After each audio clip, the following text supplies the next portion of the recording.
What is up, everybody? Welcome back to the Burndown YouTube channel.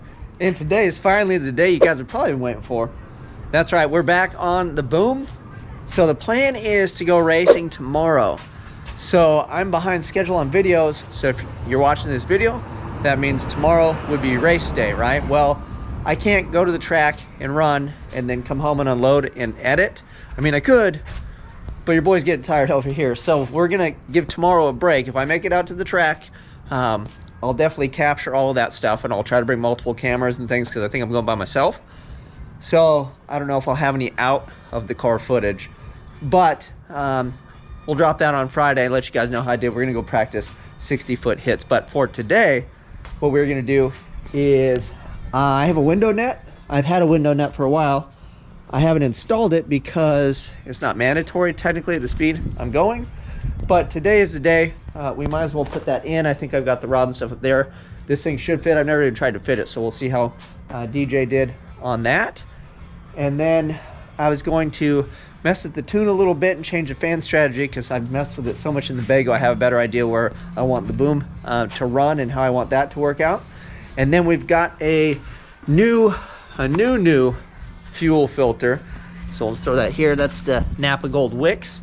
So I feel pretty good about it circulating the junk through that other filter, and we're just going to call that one spent because, like I said, I had the float issue.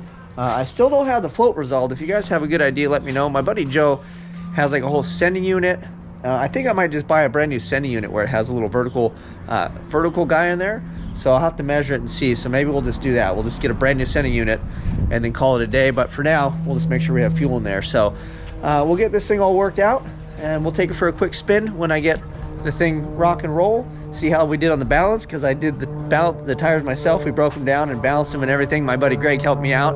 But yeah, your boy did all that stuff. Oh, we got to put some like duct tape over the weights on the wheels. So lots of little stuff to do, but let's get cracking. Let's finally pull the Boom out, and then we'll wait till a little bit later till traffic dies down, and we'll go take it. We'll do some Second Street ramp champs. So let's get rolling.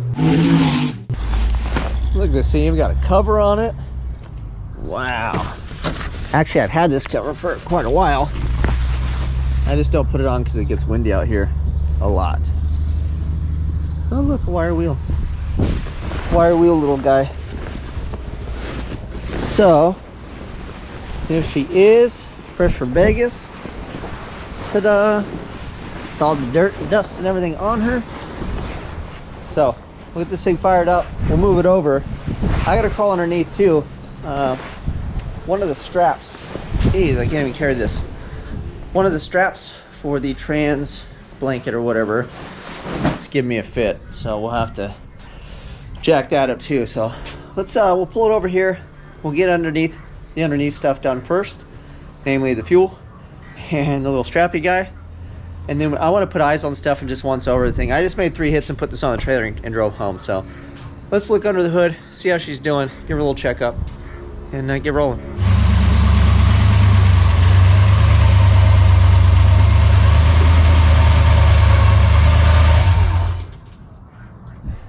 All right, the other thing we need to set too is the IAC. I ignored that in Vegas because I'm like, yeah, whatever. But when it's cold, it's at 100% IAC, and it's definitely not getting enough air to keep the thing running, so it gets angry. When she's chilly,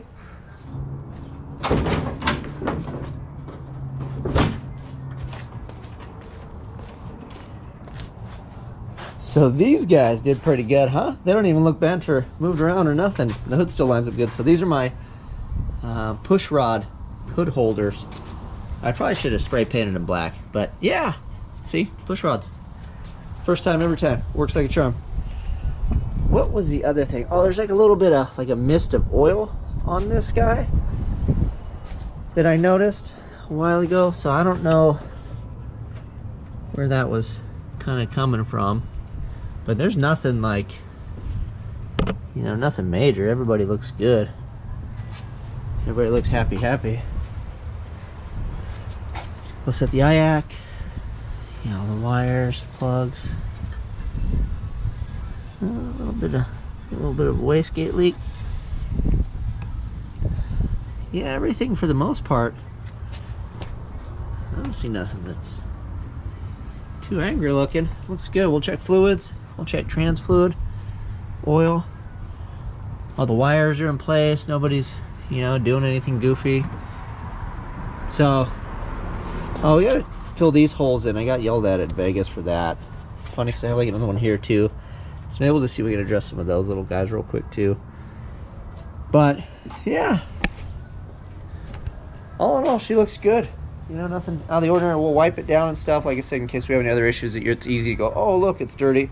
That's one of the things with having a car that's kind of a pile sometimes, is if everything's always filthy, you don't really know if you have an issue. So it's nice to kind of get stuff cleaned up so your car's not so crusty. Like this thing's still pretty crusty, don't get me wrong, but it's nice to kind of at least wipe stuff off, so when you see new fluids or new colors or new things on there, you're like, that's not supposed to be there. So we look good. Let's jump underneath, replace this filter, and hopefully not leak all the E85 out of my tank. Brought my little bucket, just in case. There's really no reason to be a complete knucklehead, right? Make a mess. I know it's E85 and it'll evaporate, but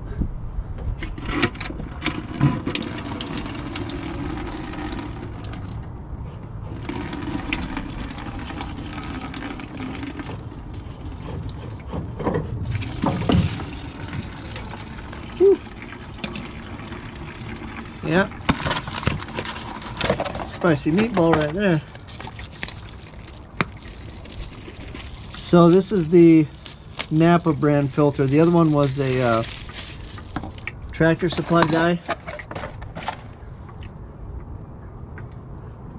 I don't even think this filter is really plugged or nothing, but I have no way to verify it. But I know there is still crap in the tank. They're comparable. I think the same thing, but the Chemtech ones are cheaper off Amazon.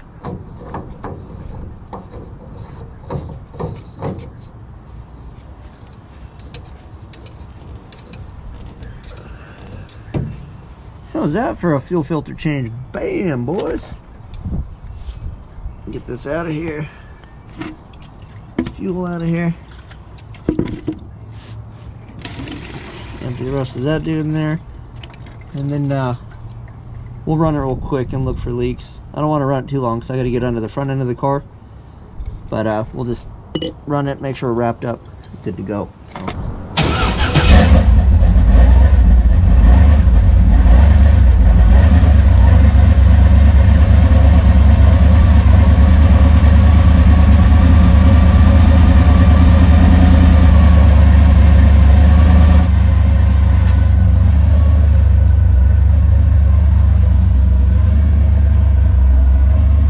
Okay, nice and dry. And what I was looking at the delta for the fuel.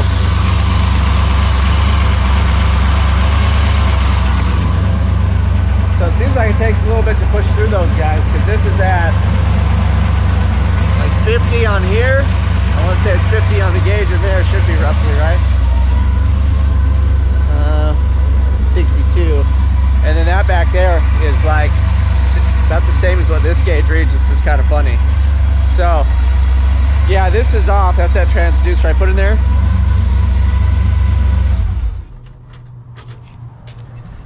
So the transducer I put in there is a little higher than what this mechanical gauge is reading. So that's saying 50, and the transducer was saying like 62. And then back there is read about the same. It's almost 65-ish, I would call it, because the lines, I want to get per pound. I want to get a better little gauge, so it's per pound, so I know like dead nuts how many pounds we are off, because 1 pound matters with fuel.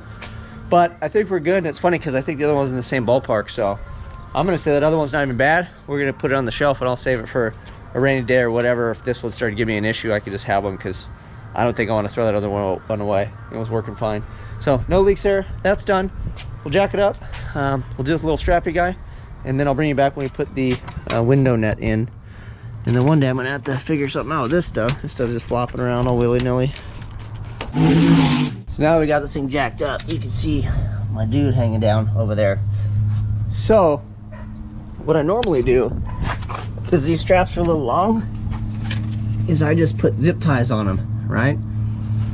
And obviously this thing, you know, it fluttered and flew off or came off or whatever, And then my car's so low that this hangs down.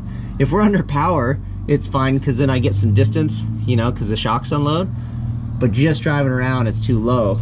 So the zip tie thing really isn't working, but I figured I had this. So we got some Velcro, which I think will be cool, and I'll do the same thing with the Velcro as I did with the zip ties. But I think the cloth, kind of on the cloth, will hold better instead of this plastic on the cloth. And then if I have to redo it, like if I'm at the track or I'm somewhere, I don't need stupid zip ties or cutters. Because like right now, like if I want to take this off, I got to get that off, right? Or if it comes out like this, now I got to get that off and redo it and tighten it, and then I need a zip tie. So I'm going to cut a few pieces of this, and then we can tuck it in and back there, and then even if it slides out, this should still be there, right? And then we can just roll it up and stick it back. So let me spend a little time. We'll do that.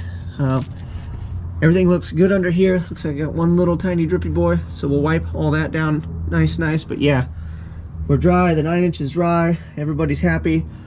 I'd like to take the pressure washer to underneath here at some point, because there's so much, like, I want to call it like transmission soot, but this thing was just pouring transmission fluid on race week. So see it? So anyway, first things first, let's do this. We'll strap this up with some Velcro and then wipe that down, and we can put her back on the ground and do the window net.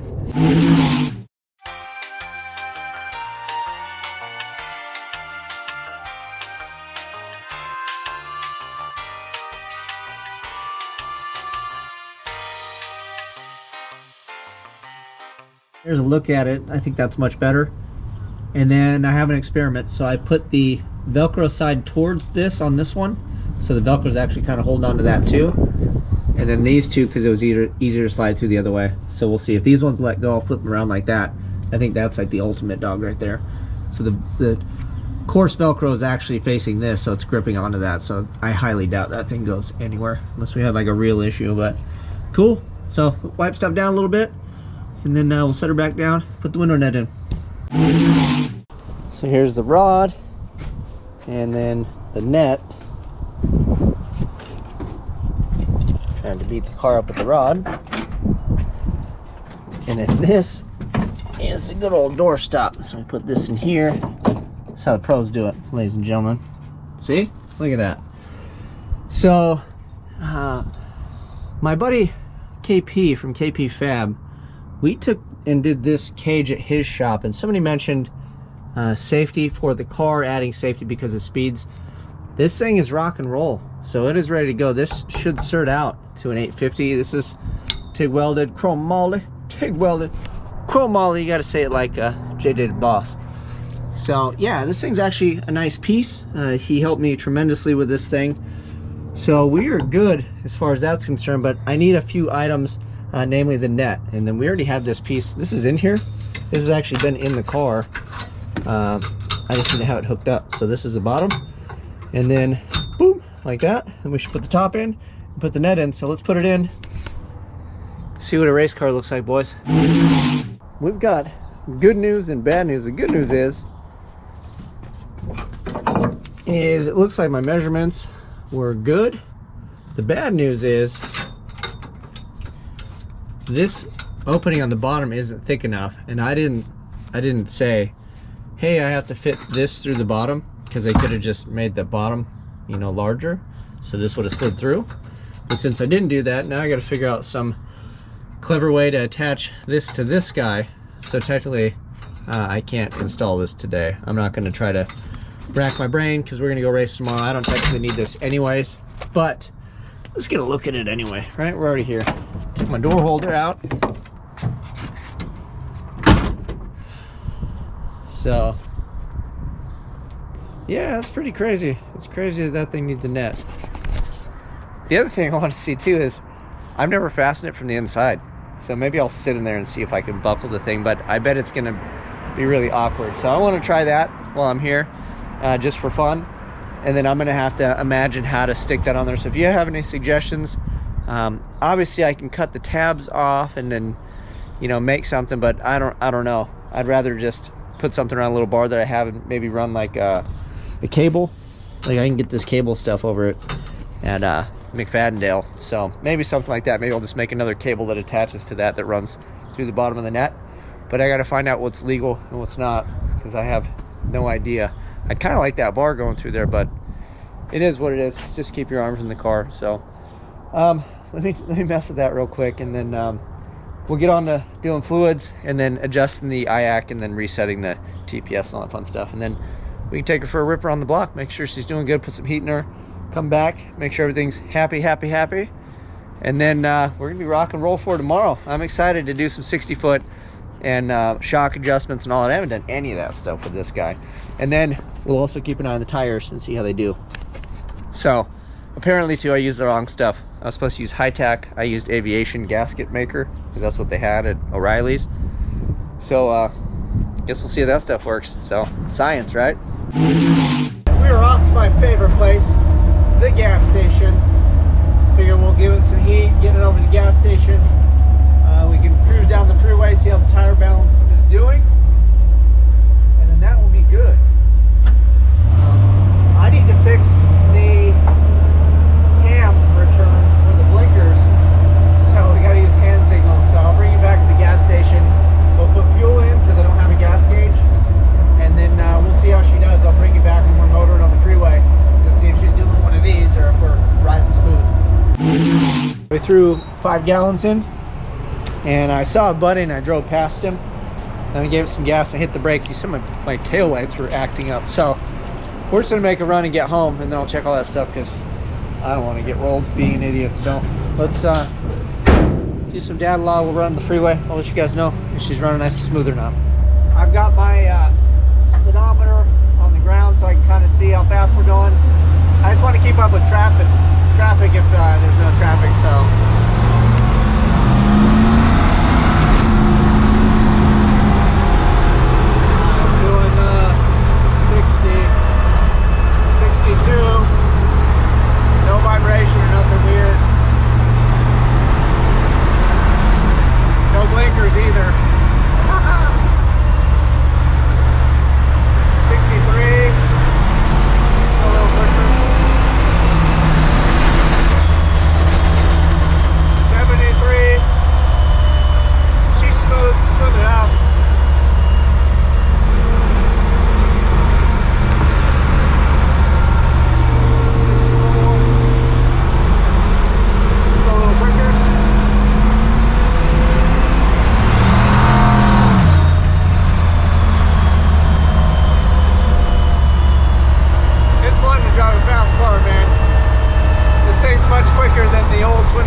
all right, we made it back home. She seems to be running good. Yeah, I was like, you better not slip. We weren't really giving it any beans, at least not off the hits or anything like that, but everything's cool. I think Limp Noodle guy over here is probably the reason my taillights and stuff aren't working, so I don't feel too comfortable street driving it too far with it not working properly, considering it is a big magnet that says, hey, look at me, I've got pink stickers and flames and stuff all over, and I'm a hot rod, and the guy that drives it is a knucklehead. So we'll go to the track tomorrow. We will have fun. We're gonna adjust the steering wheel. We'll reclock that. We'll handle a little floppy turn signal and light guys over here, and we'll get this thing back in street shape, because I want to start taking it out to more events and driving it, especially that the gearing ratio is a lot better. So at 2,700 RPM, we do 60, so we can actually get places in a decent amount of time. There's a couple like car shows. There's Tuxies, and there's the Eastvale one, although the Eastvale guy, I know he wants to see this dog, so we're gonna bring this one to that. But we need to take him out, start having some fun. That's why we have these things, is to enjoy them and I've got 2 running projects. It is really amazing. I'm just gonna count the number of awesome days I have with both of them running without crazy struggle. So you guys know what to do. I hope you're excited for a track day. Hopefully we can start working on that 60 foot. And until then, I'll bring you guys back on Friday. Like, subscribe, share. Till next time, I'm out.